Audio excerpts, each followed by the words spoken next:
Assalamualaikum warahmatullahi wabarakatuh. Salam sejahtera untuk teman-teman mahasiswa kegiatan tutorial online mata kuliah pengantar ilmu komunikasi kelas 5.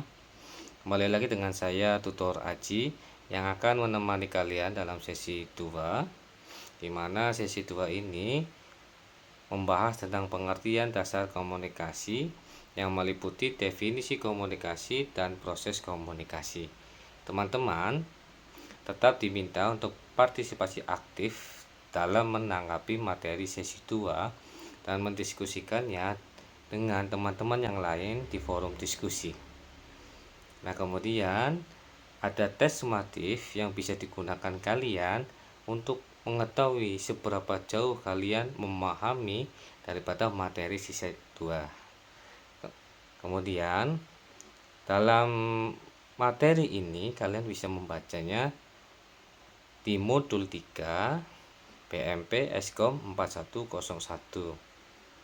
Nah, diharapkan juga pertemuan sesi 2 teman-teman mahasiswa mampu menjelaskan konsep dasar komunikasi, lebih khususnya teman-teman diharapkan mampu menjelaskan tentang definisi komunikasi dan proses komunikasi, seperti itu.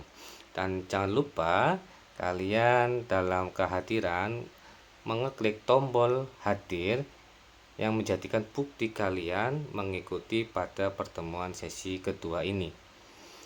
Jika misalkan ya lebih dari 3 secara berturut-turut dianggap tidak hadir dalam kelas tutor, maka secara otomatis bersangkutan tidak diaktifkan dalam kelas tutor terkait. Seperti itu. Jadi kalian harus perhatikan dengan sesama apa yang menjadi kewajiban kalian dalam kegiatan tutorial online. Seperti itu. Terima kasih. Salam dari Tutor Aji. Ya, pada sesi kedua kita akan mempelajari bagaimana definisi komunikasi.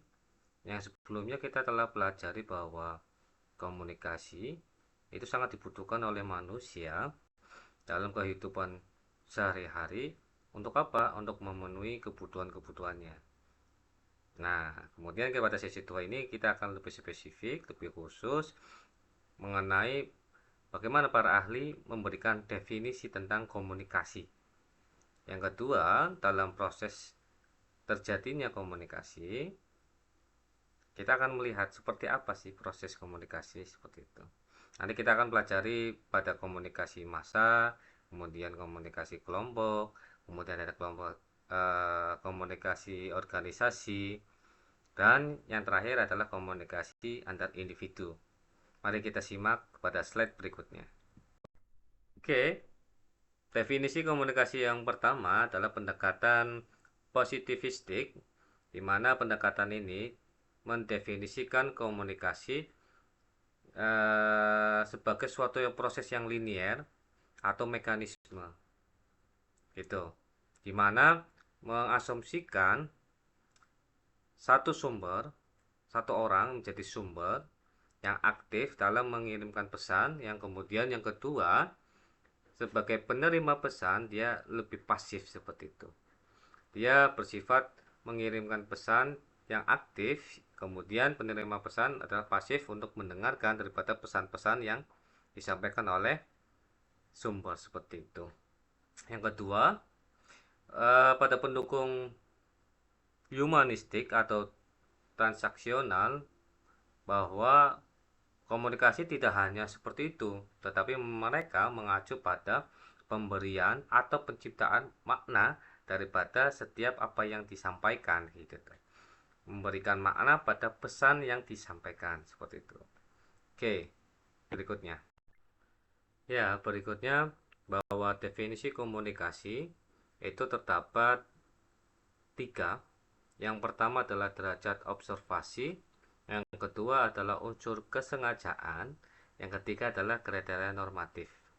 Ini merupakan dimensi konseptual dari Dance 1970, Miller dan temannya Nicholson yang merinci menjadi 3 derajat observasi, kemudian unsur kesengajaan, dan yang ketiga adalah kriteria normatif.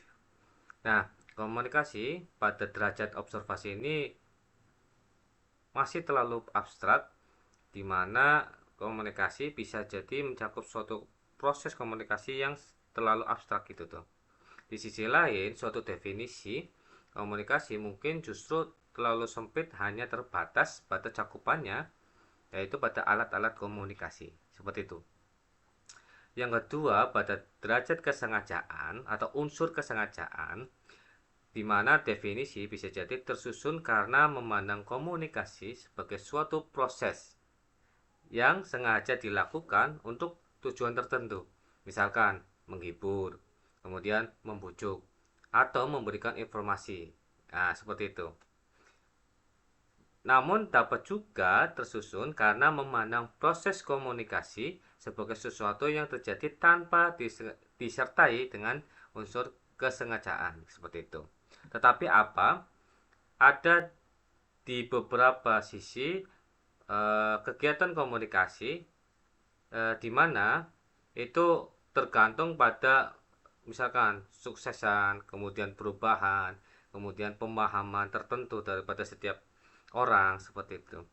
Atau yang memang tidak mempersyaratkan pada ketidakberhasilan tersebut, seperti itu. Nah, di sini termasuk dalam kriteria normatif, seperti itu. Komunikasi ada yang pada dasar eh, dia harus perubahan, kemudian dia harus sukses, ataupun dia harus melakukan perubahan, seperti itu. Di sini pada kriteria normatif, seperti itu. Oke, kita lanjut slide berikutnya.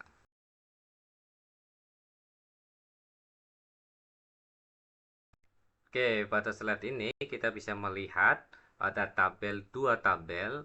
Tabel yang pertama adalah tanpa persyaratan keberhasilan, di mana komunikasi disampaikan secara linier, searah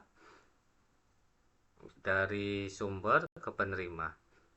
Tadi kita katakan bahwa ketika sumber menjadi aktif, kemudian menyampaikan pesan kepada komunikan, si penerima pesan. Nah, di sini penerima pesan dia pasif gitu tuh. Dia hanya menerima dan menerima, seperti itu. Sehingga tanpa persyaratan keberhasilan. Tetapi berbeda dengan tabel kedua, harus dengan keberhasilan. Di situ ada transmisi informasi, kemudian ada kesepahaman, kemudian ada pertukaran ide, di mana ini komunikasinya adalah komunikasi yang transaksional, yang dimana keduanya harus dengan keberhasilan, entah itu transfer informasi yang nyampe kepada komunikan atau penerima pesan, atau kesamaan paham di antara komunikator dan komunikan, sumber dan penerima pesan, kemudian ada pertukaran ide di antara keduanya, sehingga komunikasi di antara manusia tersebut menjadi komunikasi yang efektif, seperti itu. Dia berjalan seperti itu. Oke, selanjutnya.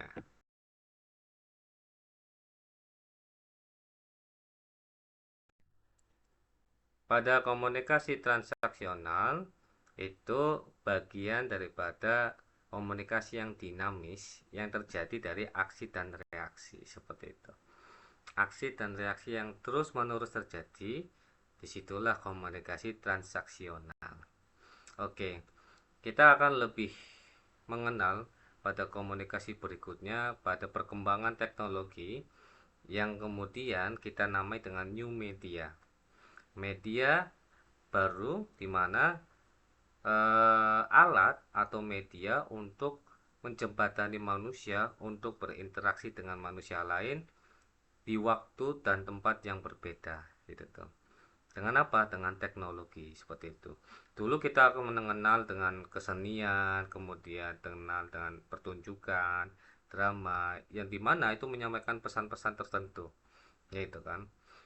Itu adalah media tradisional. Atau misalkan dulu kita mengenal dengan kentongan, itu terus tong tong tong tong tong tong tong, menyampaikan pesan bahwa ini ada kebakaran, ini ada bencana alam seperti itu.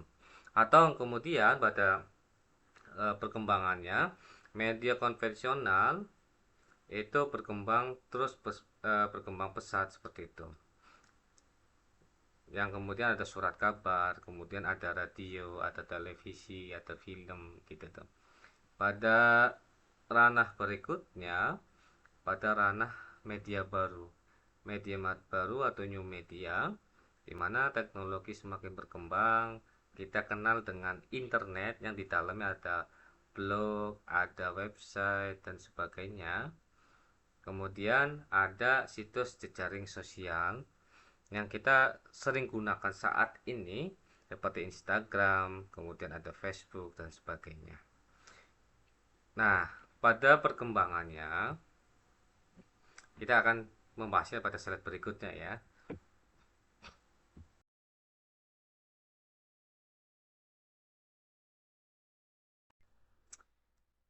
Oke, kita tadi membahas tentang new media pada ranah kajian-kajian teknologi yang terus berkembang sehingga komunikasi manusia akan terus berkembang seperti itu. Dan pada kajian-kajian tertentu media menjadi poros untuk uh, bagaimana komunikasi itu berjalan gitu tuh. Prosesnya menggunakan media seperti itu. Oke. Nah, kali ini kita melihat bagian sebelah kiri kita itu adalah jembatan di antara perkembangan ilmu komunikasi dengan ilmu yang lainnya gitu itu. Bahwa kita ketahui komunikasi menjadi jembatan daripada ilmu-ilmu yang lain gitu tuh. Komunikasi juga berawal dari proses-proses ilmu-ilmu yang lain seperti itu. Kita bahasakan dengan sederhana adalah mensadur daripada ilmu yang lain seperti itu. Membahas tentang ilmu komunikasi, kita akan membahas pada ilmu-ilmu yang lain. Contohnya, kita akan melihat ilmu komunikasi dan ilmu politik yang kemudian menghasilkan berbagai definisi komunikasi dengan tekanan pada persuasi seperti itu. Dulu ketika masa-masa pemerintahan gitu tuh, bagaimana pembangunan kebijakan gitu tuh. Nah, kebijakan ini akan menggunakan komunikasi, yaitu misalkan persuasi untuk membujuk, mengarahkan rakyat pada kebijakan-kebijakan yang telah dibuat seperti itu. Gitu. Atau penggunaan ilmu komunikasi dan ilmu pendidikan yang memunculkan definisi komunikasi bersendi pada pemberian informasi dan edukasi gitu tuh. Gitu. Makanya ini bahwa komunikasi merupakan jembatan daripada ilmu-ilmu lain. Dan komunikasi berasal dari beberapa singgungan-singgungan ilmu yang lainnya gitu. Membahas tentang pendidikan. Nah, bagaimana misalkan guru bisa menyampaikan pesan-pesan yang baik kepada muridnya. Nah, di situ kan ada peran komunikasi seperti itu. Kemudian ada yang lainnya juga, misalkan tentang ilmu ekonomi dan ilmu komunikasi. Ya, di situ ada pemasaran, kemudian ada manajemen. Bagaimana komunikasi punya peran di situ, peran dalam menyampaikan pesan-pesannya. Biasanya kalau dalam kajian-kajian tertentu, bagaimana media sebagai alat komunikasi untuk apa? Untuk mempromosikan perusahaan-perusahaan, mempromosikan produk-produk tertentu. Itu. Di situ ada singgungan di antara ilmu komunikasi dengan ilmu ekonomi. Seperti itu. Oke, kita beralih kepada definisi komunikasi menurut beberapa ahli. Bagaimana sih ahli mendefinisikannya? Kita bisa melihat pada slide di samping beberapa tabel yang menunjukkan definisi-definisi komunikasi. Kalian juga bisa membacanya ulang pada modul 3 PMP Eskom 4101 yang tersedia di RBV Perpustakaan UT secara online. Seperti itu. Oke, yang pertama adalah Alex Gode menjelaskan komunikasi sebagai proses yang membuat sesuatu dari awalnya dimiliki seseorang menjadi dimiliki dua atau banyak orang seperti itu. Nah, kode ini cenderung mengabaikan unsur-unsur kesengajaan gitu tuh. Nah, dalam 3 dimensi konseptual yang tadi kita bahas sebelumnya seperti itu. Jadi tidak sama sekali tidak mengurangi kepemilikan atau mendominasi awal atau informasi tertentu. Gitu. Oke, berikutnya ada Gerald Miller, ya kan, memasukkan unsur ini ketika menggambarkan komunikasi sebagai situasi yang memungkinkan sumber mentransmisikan pesan kepada penerima dengan disadari untuk mempengaruhi perilaku penerima. Nah, di sini tujuannya jelas, yakni perubahan atau pembentukan perilaku. Agar apa? Agar dapat diharapkan penyampaian pesannya itu sesuai dengan harapan kita, seperti itu. Utamanya gitu. Kita ingin mengajak seseorang, ya berarti kita punya harapan orang tersebut dalam perubahan yang sesuai dengan harapan kita, seperti itu. Oke, senada dengan itu, kita eh, ada Raymond Ersos.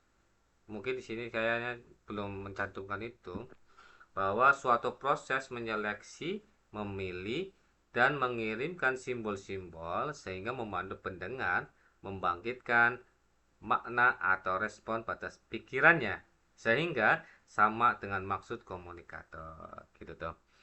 Kalau kita membahas tentang persepsi dalam komunikasi interpersonal, bahwa setiap individu terdapat persepsi atau sudut pandang. Nah, Julia D. Woods, kalian bisa baca dalam Interpersonal Communication punya Julia D. Woods. Di situ ada menyeleksi, memilih, kemudian menginterpretasikan atau menyampaikan atau mengirimkan gitu tuh. Daripada apa? Pikiran-pikirannya abstrak gitu tuh. Di sini dibahasakan simbol-simbol sehingga membantu pendengar membangkitkan makna. Nah, di situ sebenarnya lebih kepada apa ya? Abstrak itu adalah sesuatu yang telah kita lihat, objek tertentu, gambaran tertentu yang kemudian kita bahasakan dengan lisan kita seperti itu. Kemudian diharapkan di situ memiliki pemahaman yang sama gitu tuh di antara saya dengan penerima pesan. Misalkan tadi saya contohkan pada Andi, maka bagaimana pikiran saya itu sama dengan pemikirannya Andi seperti itu. Nah, di situ kalau kalian nanti akan membahas tentang komunikasi interpersonal dalam kajian persepsi atau sudut pandang manusia, ya seperti itu, menyeleksi atau memilih, menyeleksi, kemudian memilih, kemudian menginterpretasi. Pada kajian-kajian yang lainnya itu ada mengevaluasi. Jadi setelah kita menginterpretasikan, kita menyampaikan pesan kepada orang lain, maka biasanya ada miskomunikasi. Di situ kita akan bisa mengevaluasi sebenarnya titik mana kesalahpahaman di antara komunikator dan komunikan, sumber dan penerima pesan, seperti itu. Oke, berikutnya ahli berikutnya Everett M. Rogers mendefinisikan komunikasi sebagai proses peralihan suatu ide kepada sumber ke satu atau lebih penerima dengan maksud mengubah perilaku penerima, sehingga diharapkan hampir sama dengan sebelumnya adanya perubahan daripada penerima pesan gitu tuh, atau komunikan atau ya penerima pesan itu sendiri. Kemudian pada definisinya Bernard Sperelson dan Gary A. Steiner 1964 menggambarkan komunikasi sebagai proses penyampaian informasi, gagasan, emosi, keahlian, dan lain-lainnya melalui penggunaan simbol-simbol seperti kata-kata, gambar, dan angka-angka. Gitu. Di sini ada transmisi informasi, gagasan, dan emosional. Ini kalau kita dalam kajian komunikasi interpersonal, ini ada persepsi yang saya sebutkan sebelumnya, ada penyampaian pesan daripada argumentasi pemikiran kita, kemudian ada pengelolaan emosional. Dalam komunikasi interpersonal atau pengelolaan emosional, kita biasa kenal dengan sedih, takut, malu dan sebagainya, yang itu bagian daripada personal seseorang gitu tuh. Kemudian punya keahlian yang kemarin kita bahas bahwa Abraham Maslow salah satunya adalah eh, sesuatu ahlian kita gitu tuh, atau di situ gagasan intelektual kita seperti itu yang kemudian kita sampaikan atau interpretasikan berupa kata-kata gitu tuh. Kata-kata itu berawal dari simbol-simbol. Nah, simbol-simbol yang kemudian eh, berlanjut pada kata-kata. Dalam artinya gini, dalam Juliet Woods ada contoh, bukan Juliet Woods, Joseph De Vito, pemanaan dari bukan eh, Stephen BB, komunikasi interpersonal, itu menyampaikan, misalkan ya, tulisan kucing itu tidak bermakna apapun kecuali itu didefinisikan, dideskripsikan bahwa kucing ini adalah sebuah hewan, gitu kan. Sebuah hewan yang mengeong dan sebagainya. Itu tadinya simbol tulisan KUCIN gitu tuh. Kucing ya. Nah, di situ diberikan makna ketika kita menyisipkan deskripsi apa dalam kata-kata tersebut di simbol itu, sehingga itu menjadi kata-kata seperti itu. Oke, pada komunikasi adalah transmisi informasi yang memang menunjukkan definisi di mana komunikasi sebagai tindakan satu arah gitu tuh. Di sini simbol definisi person dan standar merujuk pada simbol verbal dan simbol non verbal, sehingga tidak hanya pada pengucapan verbal tetapi ada non verbal. Contoh tadi tentang pengelolaan emosional, jelas itu adalah uh, sesuatu yang ada di dalam diri seseorang. Nah, ketika itu muncul atau terekspresikan, misalkan malu gitu tuh dengan muka yang mengkerut gitu tuh, kemudian dengan tindak laku yang agak lemah gitu tuh, itu kan ekspresi daripada emosional. Dari situ namanya nonverbal, gestur yang muncul daripada implementasi rasa malu atau rasa takut, dalam kutip adalah emosional seperti itu. Oke, dapat disimpulkan daripada beberapa ahli bahwa komunikasi dapat dipahami sebagai suatu proses penyusunan, penyampaian, penerimaan, dan pengelolaan pesan yang berlangsung dari sumber pesan ke penerima pesan untuk tujuan tertentu. Nah, definisi ini tidak membatasi pada proses penyampaian dan penerimaan pesan belaka, namun memasukkan pula proses penyusunan, berarti sebelum ya terjadi proses penyampaian. Penyusunan berawal dari tadi ada persepsi tujuan pandang seseorang untuk mengelola informasi-informasi yang bentuknya abstrak yang kemudian dikelola oleh otak menjadi apa tadi, interpretasinya daripada eh, bentuk verbal, kemudian ada non verbal gitu kan. Nah, kemudian ada proses pengelolaan tuh kan. Setelah kita menerima pesan, dikelola oleh pikiran kita, kemudian kita menyusunnya. Setelah menyusun proses pengolahan dan sebagainya, kita akan menyampaikannya sesuai dengan apa yang telah kita olah kita, apa yang kita telah susun dalam pikiran kita, kemudian kita sampaikan kembali sebagai interpretasi penyampaian apa yang telah dikelola kemudian disusun kita. Seperti itu. Ringkasannya yang pertama, komunikasi adalah suatu proses gitu tuh. Kegiatan komunikasi bersifat dinamis dan setiap pelaku komunikasi pada umumnya akan melakukan kegiatan penyusunan, pengiriman, penerimaan, dan pengelolaan pesan yang berurutan, kemudian berulang-ulang dan terus-menerus seperti itu. Oke, yang kedua, Kegiatan komunikasi biasanya dilakukan dengan tujuan tertentu. Tercapainya tujuan tertentu ini tentu sangat tergantung pada stimulus atau rangsangan dan respon tanggapan di antara penyampai dan penerima pesan. Oke. Yang berikutnya, yang ketiga adalah pesan merupakan hal utama dalam tindakan komunikasi dan berlangsungnya transaksi informasi dan transmisi pesan menjadi ciri khusus daripada kegiatan komunikasi. Itu wujudnya pesan tadi sebuah simbol-simbol yang menurut kita itu belum didefinisikan, ya kan? Julius itu mengatakan belum didefinisikan. Sebelum itu masih simbol, kemudian telah didefinisikan, dimengerti, diartikan atau dimaknakan, itu menjadi makna atau pesan. Nah, kemudian keempat, cara penyampaian pesan dalam kegiatan komunikasi dapat terjadi secara tatap muka atau dengan media.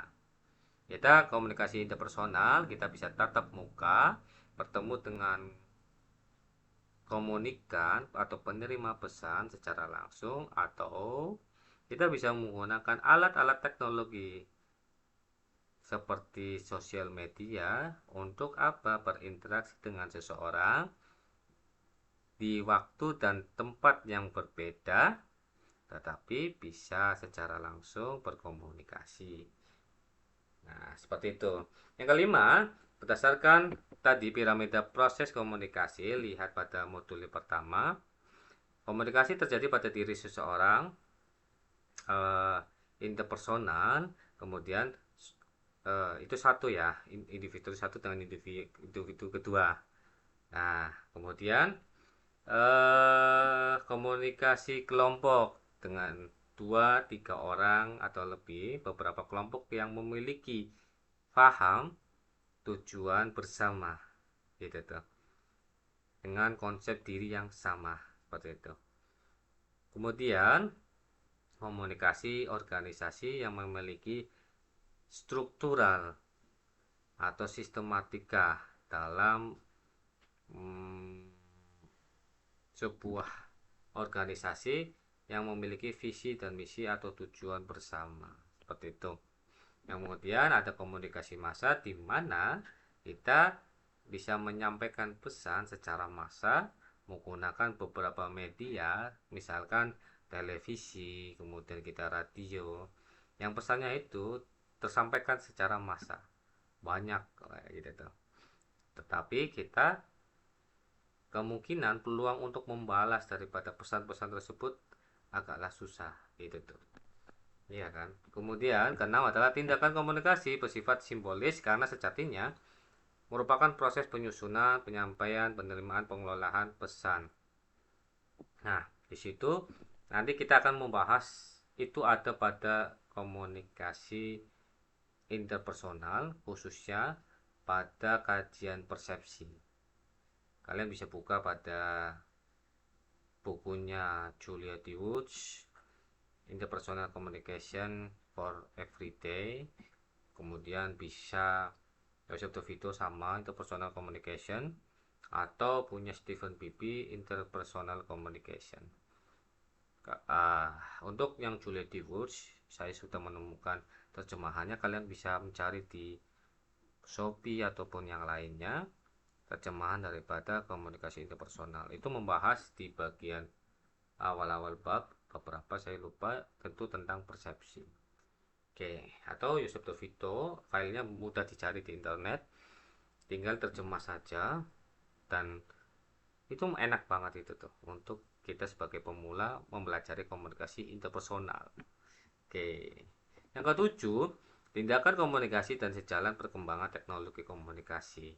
Tidak dipungkiri, berkembangnya teknologi, berkembangnya juga keilmuan daripada komunikasi. Tentu ada beberapa kajian yang saya sebutkan sebelumnya bahwa komunikasi beriringan dengan apa tadi? Ilmu-ilmu yang lainnya. Beriringan dengan perkembangan teknologi.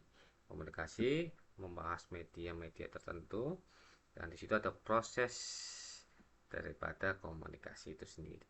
Oke. Oke, kita sampai pada proses komunikasi. Nah, sebelum pada proses komunikasi, dalam modul 3 terdapat soal-soal yang kalian bisa kerjakan. Untuk apa? Untuk menguji sejauh mana pemahaman Anda terkait materi-materi yang telah dipaparkan sebelumnya. Silakan dikerjakan. Oke. Berikutnya adalah proses komunikasi. Kita bisa melihat daripada bagian di samping kita. Itu ada sender, kemudian ada encoding, kemudian ada channel, ada decoding, kemudian receiver, kemudian ada feedback. Ini merupakan elemen-elemen dalam komunikasi. Dan elemen-elemen ini yang menjadi unit-unit untuk proses komunikasi. Kita jelaskan, sender itu apa? Itu adalah penyampai pesan, komunikator, sumber gitu tuh dalam menyampaikan pesan. Kemudian ada encoding. Encoding adalah pengelolaan pesan. Tadi dalam kajian persepsi kita mengelola, menyusun dan menginterpretasikan, atau tadi dengan bahasa menyeleksi, memilih dan menyampaikan pesan gitu tuh. Kemudian jadi pesan, message. Nah, di situ kemudian ada channel menggunakan saluran atau media gitu. Media ini di beberapa referensi yang saya baca itu Joseph DeVito atau Julia D. Woods, komunikasi interpersonal, media itu tidak hanya media alat, tetapi juga media apa yang ada dalam tubuh kita gitu. Jadi dalam tubuh kita seperti mata, kemudian telinga atau panca indera yang lainnya itu merupakan alat utama, alat pertama dalam penerimaan pesan gitu. Nah, sedangkan alat media, komputer dan sebagainya, HP itu merupakan media kedua. Media kedua setelah indrawi kita, seperti itu. Oke, kita lanjutkan. Pada decoding, decoding ini adalah pengelolaan pesan juga, tetapi pengelolaan di penerima pesan. Gitu.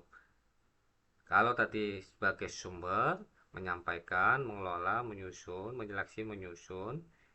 Nah, di sini menerima, mengelola daripada tadi atau menangkap daripada pesan-pesan tadi. Gitu. Itu decoding.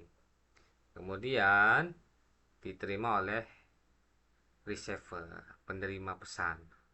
Nah, penerima pesan dinamakan receiver tadi. Kemudian di situ ada feedback. Feedback di sini tadi yang dijelaskan di awal ada aksi reaksi. Dan di situ feedback adalah timbal balik. Itu. Setelah kita menerima menyusun, kemudian menyampaikan pesan menggunakan media, misalkan medianya ada tatap muka, berarti medianya adalah indrawi kita, mulut kita. Kemudian diterima, dikelola, kemudian diterima pesannya oleh penerima. Nah, di situ penerima akan reaksi seperti apa, merespon seperti apa daripada pesan-pesan tersebut tadi. Itu. Kemudian pada berikutnya kita akan membahas tentang proses komunikasi pada komunikasi massa. Oke, kita sampai pada komunikasi massa, di mana komunikasi massa adalah penyampaian pesan kepada massa atau orang yang banyak gitu.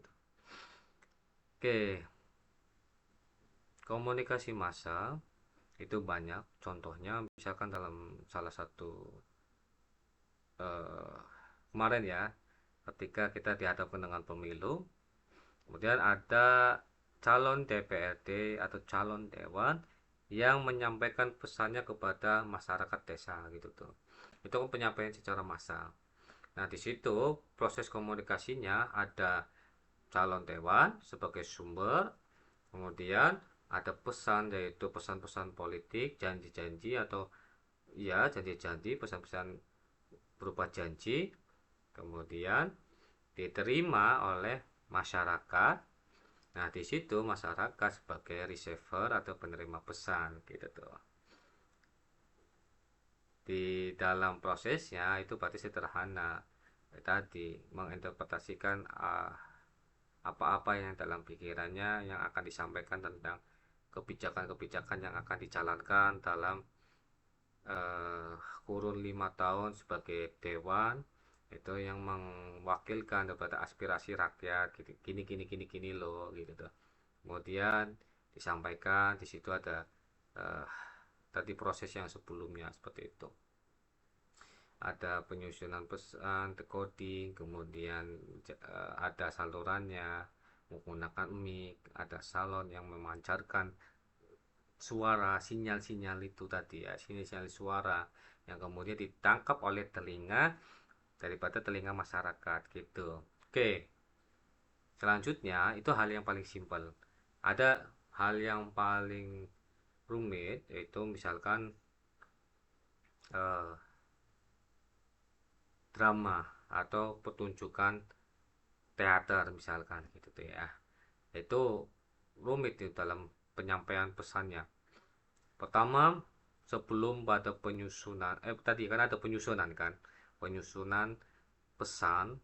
Nah, di situ dalam drama tentu ada skrip, pembuatan naskah. Naskah itu adalah kumpulan daripada ide-ide yang tertulis. Nah, yang akan disampaikan seperti apa pesannya, teksnya itu bermakna seperti apa, disusun dengan rapi, siapa pemainnya, siapa pemerannya, perannya apa gitu tuh. Kemudian konteksnya seperti apa ditulis, yang kemudian dihafalkan oleh aktor, dan kemudian aktor ini berakting gitu tuh, dan kemudian disampaikan kepada penontonnya gitu. Kemudian ada juga yang berkaitan dengan media, itu misalkan eh, berita. Nah, kita bisa lihat di apa namanya bagian samping kita itu ada aspirasi ideal, kemudian diterima oleh institusi surat kabar misalkan. Dalam artian ini adalah wartawan mencari berita di luar, melihat peristiwa tertentu, misalkan kemacetan di kota Jakarta. Disebabkan apa nih gitu. Nah, disebabkan apa penyusunan ini. Pada penyusunan ini itu 5W1H. Apa yang terjadi? Kemudian siapa dalam kejadian tersebut? Kemudian bagaimana? Kemudian waktunya kapan? Di mana? Gitu tuh. Seperti itu 5W1H. Yang kemudian ini disusun oleh wartawan, sampaikan kepada institusi surat kabar misalkan. Nah, di situ ada editor ya. Dia akan lebih menyusun kembali nilai-nilai berita yang akan disiarkan. Mana nih yang layak kata-katanya gitu tuh. Kemudian diksi-diksinya yang dipakai gitu tuh, sesuai enggak dengan institusi media tersebut. Kemudian setelah di situ itu kan merupakan penyutingan ya gitu, penyutingan, kemudian layoutnya ditambahkan seperti apa, formatnya seperti apa, kemudian kemungkinan ada tambahan-tambahan sumber lain ya dari wartawan yang lain juga kan gitu tuh, kemudian baru disebarkan di situ. Itu proses daripada komunikasi massa yang cukup panjang gitu. Oke, berikutnya pada komunikasi, proses komunikasi berikutnya adalah komunikasi organisasi. Elemen-elemen komunikasi hampir sama dengan sebelumnya, yaitu pengirim pesan, kemudian pengelolaan pesan menjadi pesan, disalurkan dengan media apa, kemudian eh, penerimaan pesan oleh penerima pesan atau receiver. Nah, di dalam komunikasi organisasi ini merupakan ya dipahami sebagai suatu kumpulan orang dengan struktur dan pemberian tugas dan fungsi yang jelas. Jadi kalau misalkan tadi adalah masyarakat secara luas, ya di sini organisasi dia struktural, ya kan. Kemudian punya pembagian tugas, kemudian ada fungsinya secara jelas gitu tuh. Di situ ada pembagian-pembagian tugas yang kita pahami lah secara sesama di sekitar kita ya. Ada pemimpin misalkan ketua organisasi tertentu, ketua atau komunitas komunikasi entrepreneurship misalkan gitu tuh, komunikasi pemasaran, komunikasi bisnis misalkan gitu tuh, atau komunitas yang lainnya. Tentu ada ketua leadernya, kemudian dalam pembagiannya ada divisi-divisi tertentu. Misalkan dalam himpunan mahasiswa jurusan ilmu komunikasi, nah di situ ada ketua HMC-nya.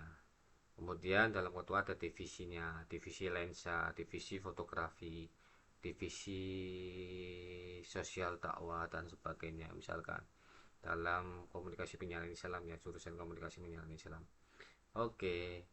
Nah, di situ yang paling penting eh, komunikasi dalam anggota organisasi menurut Ruben dan Stewarts itu satu adalah menentukan tujuan daripada organisasi tersebut mau dibawa seperti apa gitu. Kemudian yang kedua adalah mendistribusikan peran dan tanggung jawab. Setiap seseorang dalam masuk organisasi itu adalah punya peran sebagai apa, dia sebagai pemimpin divisi misalkan, dia akan membawai divisi tertentu, misalkan divisi lensa, dia akan mengarahkan bagaimana divisi lensa akan berjalan gitu tuh. Misalkan di situ ada ADART-nya gitu, apa yang akan dibahas, kajian lensa apa saja yang akan dibahas, kegiatan lensa seperti apa saja yang akan dibahas, yang akan dilakukan seperti itu. Kemudian yang ketiga adalah mengontrol jalannya organisasi. Ya, setiap eh, individu punya peran untuk mengontrol berjalannya organisasi gitu. Karena organisasi itu merupakan eh, wadah dengan tujuan yang sama, itu tujuan sama, tujuan bersama, dan melakukannya secara struktural dan sistematis seperti itu. Kemudian yang keempat adalah menetapkan jaringan informasi. Daripada setiap organisasi tentu kita akan menentukan jaringan-jaringan komunikasi. Nah, komunikasinya nanti kita bahas, ada komunikasi yang vertikal, ada yang horizontal, kemudian diagonal dan sebagainya. Pemimpin misalkan dari bawah ke atas gitu tuh, dari anak buah ke pimpinan gitu tuh. Pimpinan yang pertama adalah pimpinan divisi, kemudian divisi kepada pimpinan pusatnya seperti itu. Oke, nanti kita akan bahas itu. Yang kelima adalah mengembangkan budaya dan iklim organisasi. Di situ ada budaya, aturan yang dijalankan secara struktur dan sistematis di antara setiap anggota seperti itu. Sehingga dengan adanya aturan ini akan membentuk sebuah iklim daripada organisasi itu sendiri. Enggak semrawut inginnya jalan ke sana dan sini, tidak sesuai dengan ADART misalkan seperti itu. Enggak bisa seperti itu. Jadi misalkan divisi lensa akan bergerak pada kegiatan-kegiatan lensa, enggak mungkin dia akan melakukan kegiatan sosial di luar ADART-nya seperti itu. Nah, oke, kita lanjut pada slide berikutnya. Oke, kita lanjut pada bagian berikutnya, di mana ini bagian merupakan proses komunikasi dalam organisasi. Ada pimpinan, kemudian ada pimpinan eh, divisi yang memimpin daripada anggota-anggota yang di bawahnya gitu. Kemudian ada di situ keterangan tentang vertikal, horizontal, kemudian diagonal, zigzag, melingkar, dan kemudian bentuk yang tidak beraturan. Tentu dalam proses komunikasi organisasi kita juga mungkin sudah mengalami ya banyak organisasi tertentu, misalkan organisasi kampus, HMJ, atau di sekolah menengah atas kita ikut OSIS atau kita ikut pramuka dan sebagainya, organisasi tertentu ya, sehingga di situ ada strukturalnya. Dan dalam proses komunikasi vertikal, yakni kegiatan komunikasi yang terjadi langsung antara pimpinan dengan anggota seperti itu, atau anggota dengan pimpinan seperti itu. Di situ ada dialog di antara pimpinan dan anggota seperti itu. Kemudian ada horizontal yaitu segala tindakan komunikasi yang terjadi antara anggota dan antar manajemen puncak dan menengah dan struktural yang seimbang. Di situ terjadi komunikasi yang linear, misalkan divisi lensa dengan divisi videografi, atau misalkan kalian dalam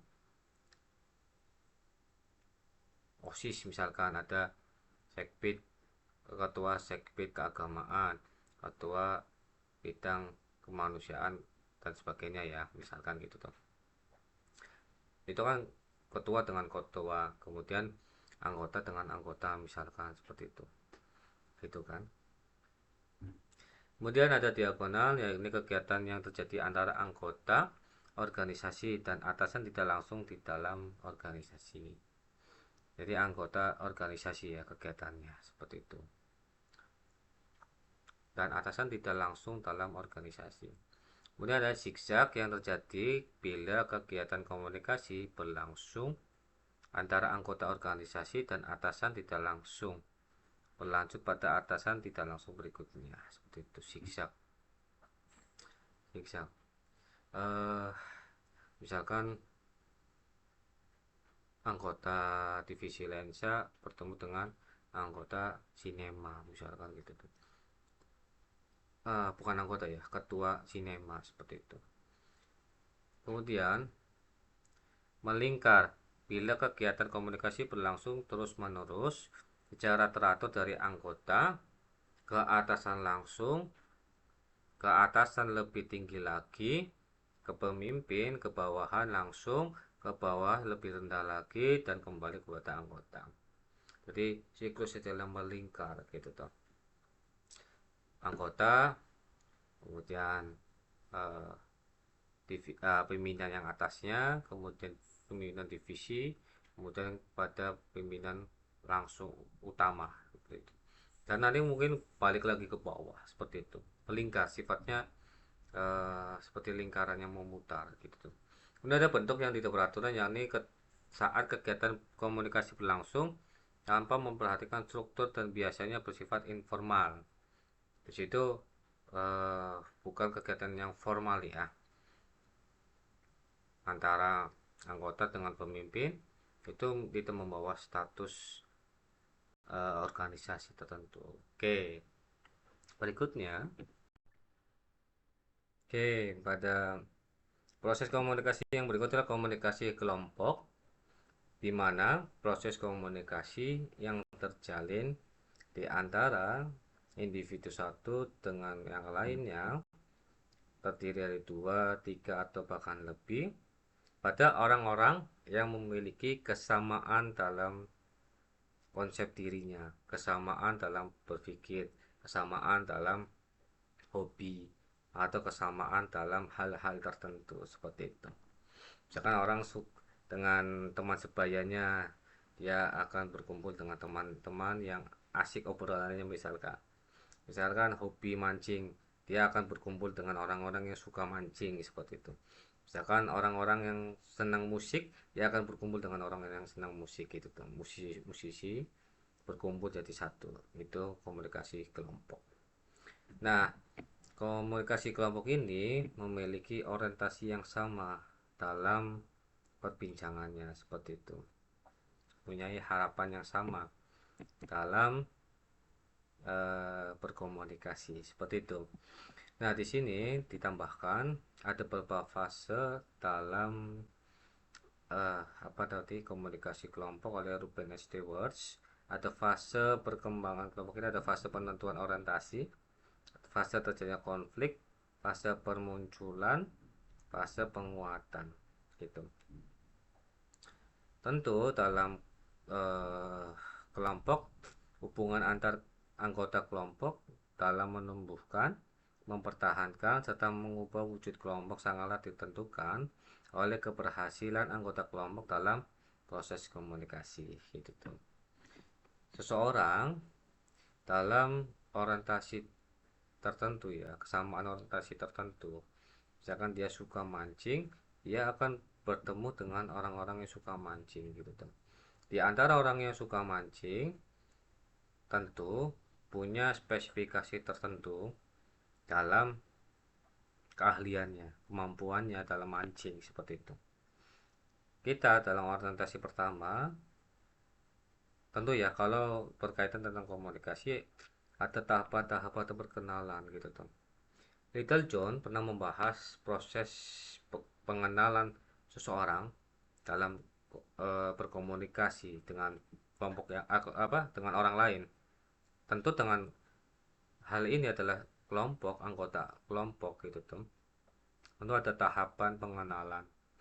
Tahapan pengenalan, kita akan mengenali sisi luar daripada seseorang, yang kemudian pada tahap berikutnya, tahap akrab. Kemudian tahap akrab ini seseorang mulai mengenal informasi yang lebih mendalam tentang seseorang. Kemudian dia lebih akrab, ya berbagai informasi, pertukaran ide. Kemudian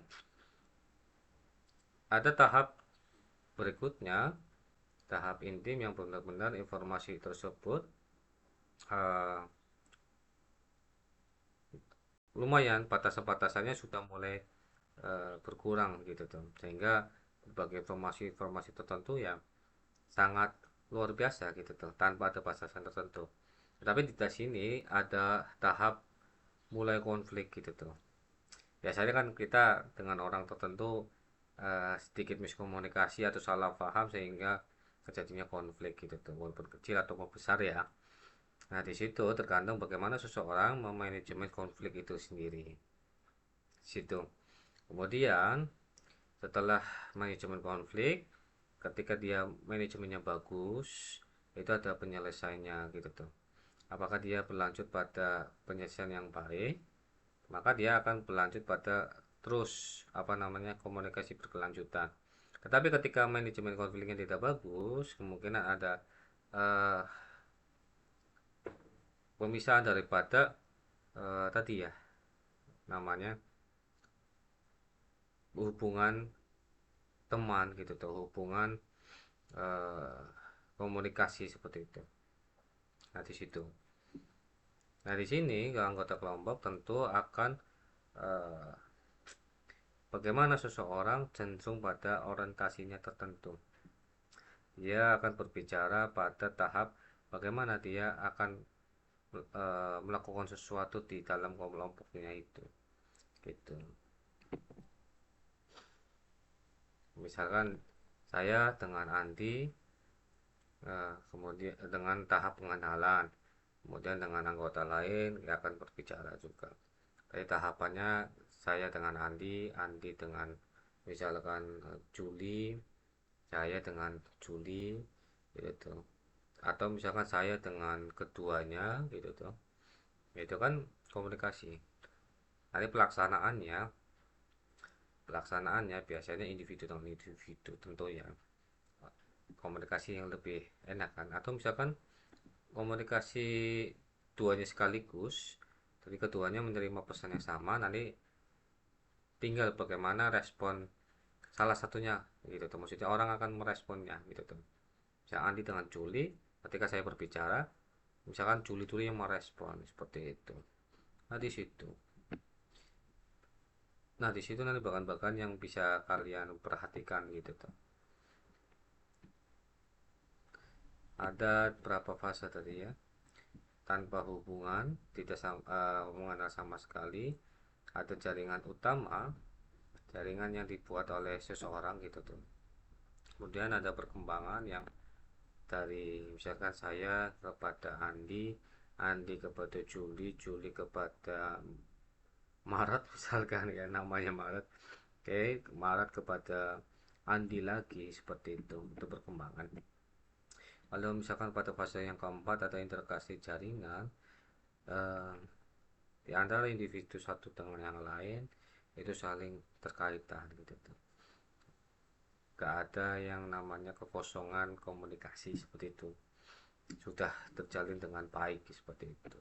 Oke, selanjutnya ya, selanjutnya adalah komunikasi antar individu.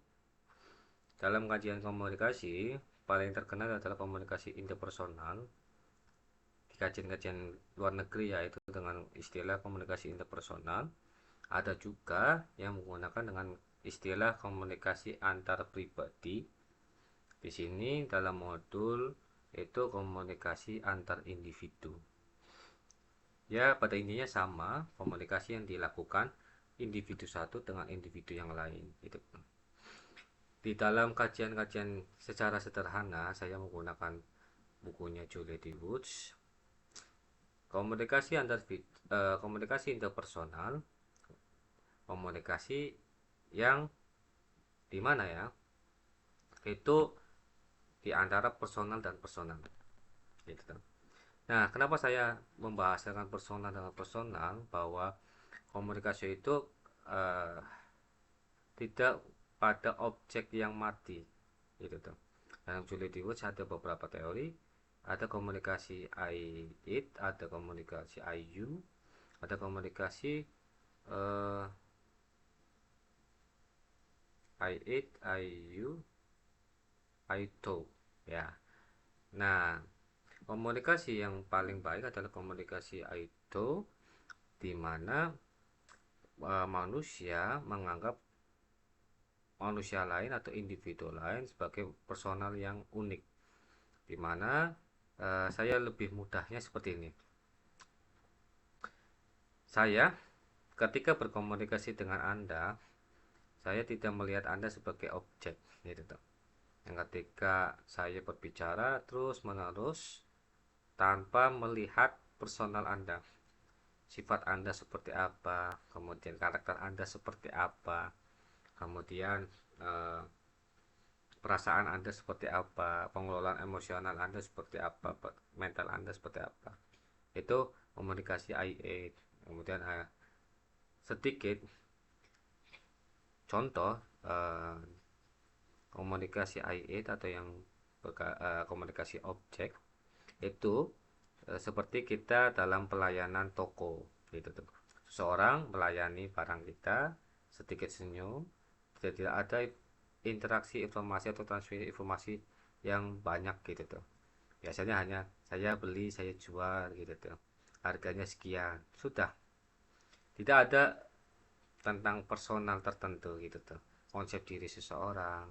Terus kemudian ada konsep yang Abraham Maslow itu tentang kebutuhan fisiologis, kebutuhan aman, kebutuhan sosial dan sebagainya. Seperti objek, seperti barang mati, seperti itu. Ada komunikasi yang berikutnya yang sedikit menambah tentang interaksi atau transmisi informasi atau pertukaran ide, yang itu walaupun hanya sedikit ya, gitu tuh, masih belum mencapai pada personalnya, gitu. Makanya kenapa dinamakan komunikasi personal, personal dengan personal atau individu dengan individu, itu kena melihat pada seseorang, individunya, personalnya, personalitinya, kepribadiannya itu. Nah, yang ketiga ini yang dimana Julius mengatakan bahwa itu adalah komunikasi yang unik, gitu tuh. Seorang punya personalitinya, dimana saya punya konsep diri seperti ini gini. Konsep diri yang saya bangun ada budaya, nilai-nilai luhur atau kepercayaan tertentu, gitu tuh. Nah, di situ saya ada pengelolaan perasaan.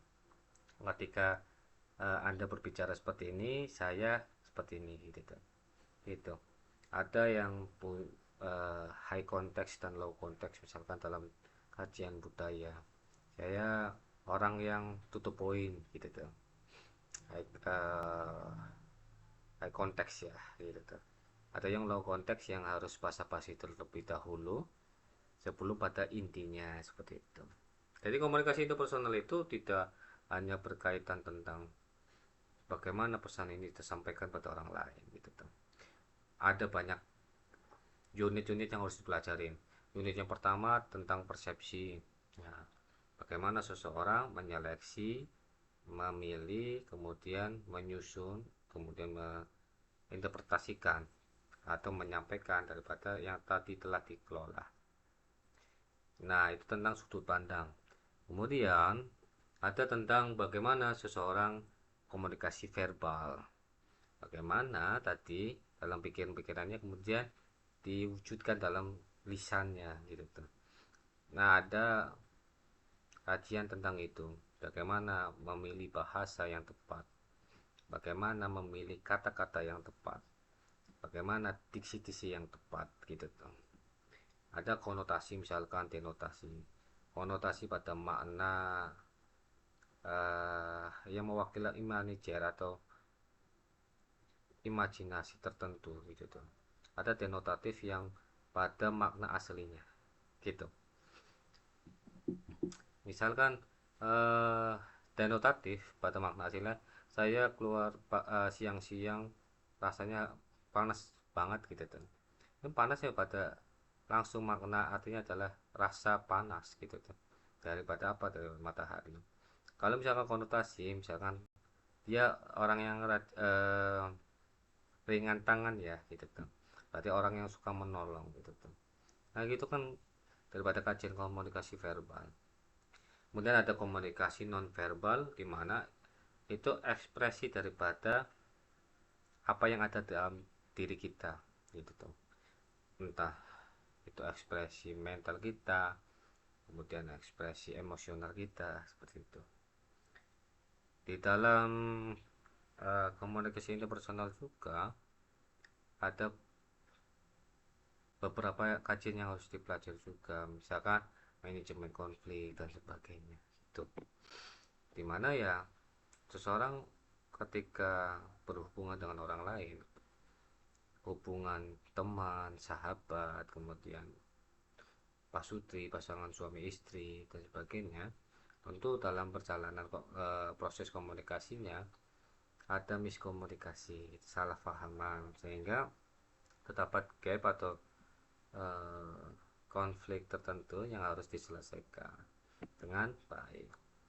Tentu banyak yang harus dipelajari dalam komunikasi interpersonal. Setidaknya kalian ini merupakan tambahan daripada modul yang ada, seperti itu. Ya, persepsi di sini kan ada contohnya ya, sudut pandang ya. Misalkan seseorang anak menganggap ketika kebakaran itu api adalah sesuatu yang menyala, yang menarik gitu. Tapi berbeda dengan orang tua, ketika ada api yang dipikirkan adalah, waduh nanti kebakaran, rumahnya kebakaran, saya bisa jadi juga kebakaran. Kebakaran berarti saya mati di dalamnya, maka saya harus pergi, seperti itu. Berbeda dengan anak-anak yang hanya memikirkan bahwa api itu menyala, bagus cahayanya dan sebagainya. Nah, di situ komunikasi dalam mencoba memaknai objek tertentu atau peristiwa tertentu di situ. Tadi sebelumnya juga saya jelaskan sedikit atau spill atau disclaimer sedikit tentang bagaimana seseorang mengelola persepsi gitu tuh. Seperti itu. Oke, materi telah selesai sampai ini, pada detik ini, tentang definisi komunikasi dan proses komunikasi. Semoga bermanfaat. Saya harapkan kalian bisa membuka kembali modul yang sudah ada di modul 3 tentang pembahasan definisi komunikasi dan proses komunikasi. Tentu kalian harus aktif di unit-unit kegiatan tutorial online pada sesi 2 ini gitu tuh. dari materi, kemudian ada kuis, kemudian ada diskusi gitu tuh.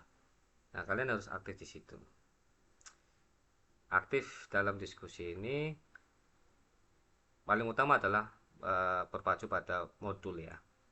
Tetapi sebaiknya kalian juga menambahkan wawasannya daripada karya ilmiah yang lainnya, buku-buku yang lainnya, sehingga kita tidak hanya pada satu modul saja, tapi kita punya wawasan yang luas dari karya-karya ilmiah yang lainnya. Jurnal bisa didapat di Google Cendekia, ataupun eh, buku-buku bisa lewat e-books, buku online ya, atau bisa juga dengan buku-buku yang sudah cetakan seperti itu. Terima kasih. Pada sesi 2 ini saya cukupkan. Semoga kita bisa bertemu di sesi ketiga, sesi berikutnya. Salam sukses untuk rekan-rekan mahasiswa. Assalamualaikum warahmatullahi wabarakatuh.